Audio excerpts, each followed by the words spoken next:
Hello friends, ಇವತ್ತು healthy ಆಗಿರುವಂತಹ ರಾಗಿ malt ಮಾಡಿ ತೋರಿಸ್ತಾ ಇದ್ದೀನಿ. ಇದು 3 ರೀತಿಯಲ್ಲಿ ಮಾಡಿ ತೋರಿಸ್ತಾ ಇದ್ದೀನಿ. ಇದು ಯಾವ ರೀತಿ ಮಾಡೋದು ಬನ್ನಿ ನೋಡ್ಕೊಳ್ಳೋಣ. ಫಸ್ಟ್ಗೆ ನಾನು ಒಂದು ಚಿಕ್ಕ ಬೌಲ್ನಲ್ಲಿ ರಾಗಿ ಹಿಟ್ಟು ತಗೊಂಡಿದ್ದೀನಿ. ಈಗ ಇದನ್ನು ಸ್ವಲ್ಪ ನೀರು ಹಾಕಿ ಚೆನ್ನಾಗಿ ಕಲಿಸ್ಕೋತಾ ಇದ್ದೀನಿ. ಸ್ವಲ್ಪ ದೊಡ್ಡ ಪಾತ್ರೆನೇ ತಗೋಬೇಕಾಗುತ್ತೆ. ಸ್ವಲ್ಪ ಯಾಕಂದರೆ ಅದು ಕುದಿಬೇಕಾದ್ರೆ ಉಕ್ಕುತ್ತಾ ಇರುತ್ತೆ. ಸೊ ನಿಮಗೆ ಮಿಕ್ಸ್ ಮಾಡ್ಕೊಳ್ಳೋಕ್ಕೆ ಈಸಿ ಆಗುತ್ತೆ. ಅದಕ್ಕೋಸ್ಕರ ಸ್ವಲ್ಪ ದೊಡ್ಡ ಪಾತ್ರೆನೇ ತಗೊಳ್ಳಿ.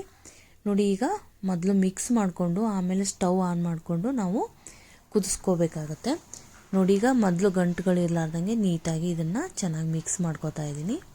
ನೀವು ಬೇಕಾದರೆ ಒಂದು ಬಟ್ಲಿನಲ್ಲಿ ಹಿಟ್ಟು ಹಾಕಿಬಿಟ್ಟು ನೀರು ಹಾಕಿ ಕಲಿಸ್ಕೊಂಡು ಆಮೇಲೆ ನೀವು ಪಾತ್ರೆಯಲ್ಲಿ ಹಾಕೋಬೋದು. ಈಗ ನಾನು 2 ಗ್ಲಾಸ್ ನೀರು ಹಾಕಿ ಚೆನ್ನಾಗಿ ಈಗ ಮೀಡಿಯಮ್ ಫ್ಲೇಮ್ನಲ್ಲಿ ಕುದಿಸ್ಕೋತಾ ಇದ್ದೀನಿ. ಇದು ಒಂದು 10ರಿಂದ 15 ನಿಮಿಷ ಚೆನ್ನಾಗಿ ಕುದಿಬೇಕು. ತಳ ಹಿಡ್ಕೊಳ್ತಾ ಇರುತ್ತೆ, ಅದಕ್ಕೋಸ್ಕರ ಮಧ್ಯದಲ್ಲಿ ನೀವು ಮಿಕ್ಸ್ ಮಾಡ್ತಾನೆ ಇರಬೇಕು. ನೋಡಿ, ಈ ರೀತಿ ತಿರುಗಿಸ್ತಾನೆ ಇದ್ದರೆ ತಳ ಹಿಡ್ಕೊಳೋದಿಲ್ಲ. ಈ ರೀತಿ ತಿರುಗಿಸ್ತಾನೆ ಇದ್ದರೆ ನೋಡಿ ಚೆನ್ನಾಗಿ ಕುದೀತಾ ಇದೆ ಅಲ್ವಾ.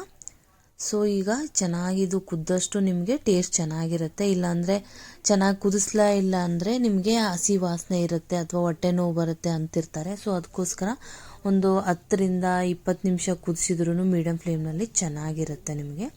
ನೋಡಿ, ಈಗ ಕುದ್ದಿದ್ದಾಗಿದೆ. ಈಗ ನಾನು ಒಂದು ಬೌಲ್ನಲ್ಲಿ ಹಾಕ್ಕೊಳ್ತಾ ಇದ್ದೀನಿ ರಾಗಿ ಮಾಲ್ಟನ್ನು. ಸೊ ಹಾಕ್ಕೊಂಡು ನಿಮಗೆ ಮೊದಲೇ ರೀತಿನ ತೋರಿಸ್ತಾ ಇದ್ದೀನಿ. ಈಗ ಸ್ವಲ್ಪ ಇದರಲ್ಲಿ ತೆಗೆದಿಟ್ಕೊಂಡು ನಾನು ಇದರಲ್ಲಿ ಸ್ವಲ್ಪ ಬೆಲ್ಲ ಸೇರಿಸ್ಕೊತಾ ಇದ್ದೀನಿ. ನೋಡಿ, ಒಂದು 2 ಸ್ಪೂನು ಬೆಲ್ಲ ಪುಡಿ ಮಾಡಿ ಇಟ್ಕೊಂಡಿದ್ದೀನಿ. ಸೊ ಇದನ್ನು ಸ್ವಲ್ಪ ಸೇರಿಸ್ಕೊತಾ ಇದ್ದೀನಿ. ಆ ಬಿಸಿ ಇದೆ ಅಲ್ವಾ, ಅದರಲ್ಲೇ ಅದು ಕರಗೋಗುತ್ತೆ. ಚೆನ್ನಾಗಿ ಮಿಕ್ಸ್ ಮಾಡಿಕೊಂಡು ಸ್ವಲ್ಪ ತಣ್ಣಗಾಗೋದಕ್ಕೆ ಬಿಡೋಣ. ತಣ್ಣಗಾದ್ಮೇಲೆ ನಾವು ಕಾಸಿ ಆರಿಸಿದಂತಹ ಹಾಲು ಇರುತ್ತಲ್ವ, 1 ಗ್ಲಾಸ್ನ ಹಾಲನ್ನ ಇದರಲ್ಲಿ ಹಾಕಿ ಚೆನ್ನಾಗಿ ಮಿಕ್ಸ್ ಮಾಡಿಕೊಂಡ್ರೆ ಇದು ಸ್ವೀಟ್ ರಾಗಿ ಮಾಲ್ಟ್ ರೆಡಿಯಾಗಿದೆ. ಇದು ಮಕ್ಕಳಿಗೆ ನೀವು ಈ ರೀತಿ ಮಾಡಿಕೊಟ್ರೆ, ಈಗ ಬೇಸಿಗೆ ಕಾಲ ಸ್ಟಾರ್ಟ್ ಆಗಿದೆ ಅಲ್ವಾ, ತುಂಬ ಚೆನ್ನಾಗಿರುತ್ತೆ, ತಂಪಾಗಿರುತ್ತೆ. ಸೊ ಈ ರೀತಿ ನೀವು ಬೆಳಗ್ಗೆ 1 ಗ್ಲಾಸ್ ಮಾಡಿಕೊಡಿ, ತುಂಬ ಚೆನ್ನಾಗಿ ಇಷ್ಟಪಟ್ಟು ಮಕ್ಕಳು ಕುಡಿತಾರೆ. ನೋಡಿ, ಈಗ ಇದು ಬೆಲ್ಲದ ರಾಗಿ ಮಾಲ್ಟ್ ರೆಡಿಯಾಗಿದೆ. ನಾನು ಇನ್ನೊಂದು ಕಡೆ ಈಗ ಮೊಸರನ್ನ ತೊಗೊಂಡಿದ್ದೀನಿ. ಇದರಲ್ಲಿ ಸ್ವಲ್ಪ ನೀರು ಸೇರಿಸ್ಕೊಂಡು ಸ್ವಲ್ಪ ಮಜ್ಜಿಗೆ ಮಾಡ್ಕೋತಾ ಇದ್ದೀನಿ. ಇದನ್ನು ನೋಡಿ, ಮಜ್ಜಿಗೆ ಕೋಲಿಂದ ನಾನು ಚೆನ್ನಾಗಿ ಇದನ್ನು ಸ್ವಲ್ಪ ಮಜ್ಜಿಗೆ ಮಾಡ್ಕೋತಾ ಇದ್ದೀನಿ. ನೀಟಾಗಿ ಮಿಕ್ಸ್ ಮಾಡಿಕೊಂಡು ನೋಡಿ ಈ ರೀತಿ ಚೆನ್ನಾಗಿ ಮಜ್ಜಿಗೆ ಮಾಡಿಕೊಂಡು ಈಗ ಮೊದಲೇ ನಾನು ರಾಗಿ ಮಾಲ್ಟ್ ಕುದಿಸಿಟ್ಕೊಂಡಿದ್ದೀನಲ್ವ, ಅದರಲ್ಲಿ ಈ ಮಜ್ಜಿಗೆನ ಮಿಕ್ಸ್ ಮಾಡ್ಕೋತಾ ಇದ್ದೀನಿ. ನೋಡಿ, ಈ ರೀತಿ ಹಾಕಿ ಚೆನ್ನಾಗಿ ಮಿಕ್ಸ್ ಮಾಡ್ಕೋಬೇಕು. ನೀವು ಬೆಳಗ್ಗೆನೇ ಇದನ್ನು ರಾಗಿ ಮಾಲ್ಟ್ನ ಕುಡಿದ್ರೆ ತುಂಬ ಹೊಟ್ಟೆಗೆ ತಂಪಾಗಿರುತ್ತೆ. ಮಧ್ಯಾಹ್ನದವರೆಗೂ ನಿಮಗೆ ಟಿಫಿನ್ನೇ ಬೇಕಾಗಲ್ಲ. ಈ ಬೇಸಿಗೆ ಕಾಲದಲ್ಲಿ ಕುಡಿದ್ರೆ ತುಂಬ ಹೆಲ್ತಿಗೆ ಒಳ್ಳೆಯದು. ಖಂಡಿತವಾಗ್ಲೂ ಇದನ್ನು ಟ್ರೈ ಮಾಡಿ, ತುಂಬ ಚೆನ್ನಾಗಿರುತ್ತೆ, ಹೆಲ್ದಿಯಾಗಿ ಕೂಡ ಇರುತ್ತೆ. ನೋಡಿ, ನಾನು ಮಜ್ಜಿಗೆ ಕನ್ಸಿಸ್ಟೆನ್ಸಿ ನೋಡಿಕೊಂಡು ಕರೆಕ್ಟಾಗಿ ಮಿಕ್ಸ್ ಮಾಡ್ಕೋತಾ ಇದ್ದೀನಿ. ಚಿಕ್ಕದಾಗಿ ಹೆಚ್ಕೊಂಡಿರೋ ಸ್ವಲ್ಪ ಈರುಳ್ಳಿ, ಕೊತ್ತಂಬರಿ ಸೊಪ್ಪು ಹಾಗೆ 1 ಹಸಿಮೆಣಸಿನ್ಕಾಯಿ ಚಿಕ್ಕದಾಗಿ ಹೆಚ್ಚಿರೋದು ಹಾಕ್ಕೊಂಡು ಮಿಕ್ಸ್ ಮಾಡ್ತಾ ಇದ್ದೀನಿ. ನೋಡಿ, ಟೇಸ್ಟ್ ಚೆನ್ನಾಗಿರುತ್ತೆ ಇದು ಹಾಕಿದರೆ. ಹಾಗೇ ಕುಡಿಬೋದು. ಇದು ಹಾಕ್ಕೊಳ್ಳೋದ್ರಿಂದ ಇನ್ನೂ ಟೇಸ್ಟ್ ಚೆನ್ನಾಗಿರುತ್ತೆ. ಸ್ವಲ್ಪ ರುಚಿಗೆ ತಕ್ಕಷ್ಟು ಉಪ್ಪು ಸೇರಿಸ್ಕೊಂಡು ಚೆನ್ನಾಗಿ ಮಿಕ್ಸ್ ಮಾಡ್ತಾ ಇದ್ದೀನಿ. ನೋಡಿ, ಸೊ ಈಗ ಇದು ಇನ್ನೊಂದು ರೀತಿ ರಾಗಿ ಮಾಲ್ಟ್ ರೆಡಿಯಾಗಿದೆ. ನೋಡಿ, ನಾನು ಈ ರೀತಿ ಚಿಕ್ಕದಾದಂಥ ಮಡಿಕೆ ಗ್ಲಾಸ್ನ ತಗೊಂಡಿದ್ದೀನಿ. ಸೊ ಇದರಲ್ಲಿ ಹಾಕಿ ನೋಡಿ ಈ ರೀತಿ ಹಾಕ್ಕೊಂಡು ಕುಡಿದ್ರೆ ತುಂಬ ತಂಪಾಗಿರುತ್ತೆ.